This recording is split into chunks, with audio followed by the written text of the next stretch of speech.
Hi there, welcome to Grain TV. I'm Kevin McNew. It is Wednesday, April 12th, an up day in the markets. Let's take a look at GrainEdge's trading platform and see what the trade action was like.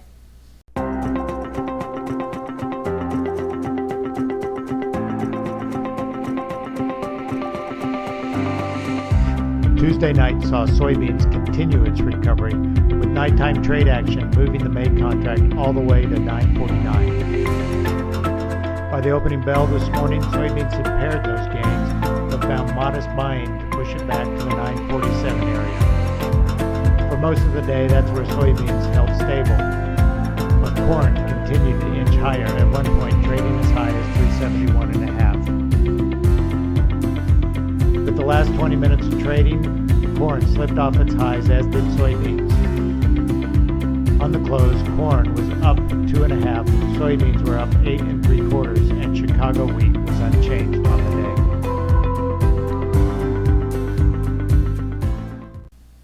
Welcome back. Let's take a look at some of the news that was shaping the trade action today. Let's start first of all with international news. Taiwan was in the market for U.S. corn, buying 65,000 metric tons. That was certainly supportive to the corn market today. Other news out, the Argentinian flooding situation appears to be waning.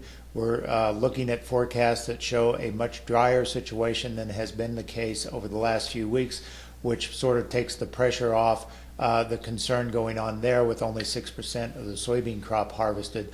Also in South America, rains are expected to move into the northern part of Brazil, which should benefit the second season corn crop there that is now reaching pollination stage. So overall, all the sort of weather events, the dry concerns in northern Brazil, the flooding concerns in southern Argentina, those all seem to be waning, which suggests the crop is going to be at least as good as what USDA has factored in, if not higher, going forward. Speaking of weather, let's take a look at the forecast map for the U.S. as we get into the planting season.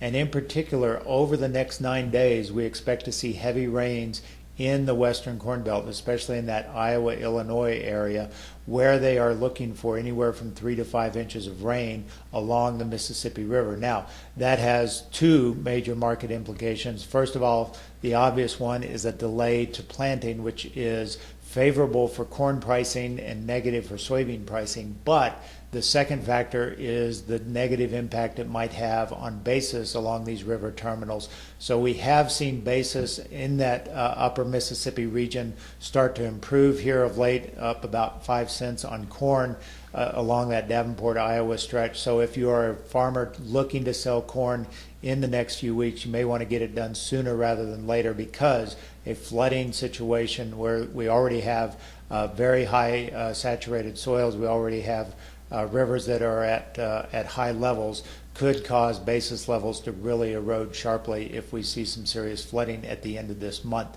Other news out today, we had ethanol numbers, which were down from last week, off 38,000 barrels a day from last week's numbers, but still doing well in retrospect to the overall year. When we look at the year-to-date numbers, we're up 4.9% from last year, even with USDA ratcheting up their ethanol projection for corn by 50 million bushels for the year. We still are besting that pace that USDA has, which is a 4.3%. So far so good. We still have a lot of marketing year left, and obviously a lot can change. But right now, even with the sell-off or the production cut this week, assuming we don't go sharply lower for weeks on hold here, then certainly it would seem like we're on pace to reach that projection.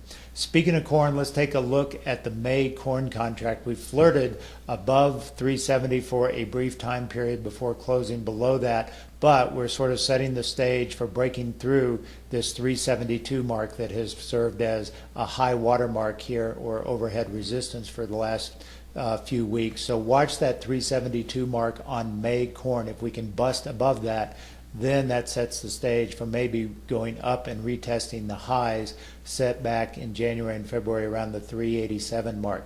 So not saying we're going to do it, but certainly, we seem to have gained some strength here coming out of this crop report. The bearish news was sort of discounted, and we've traded higher. Beans certainly higher today on short covering.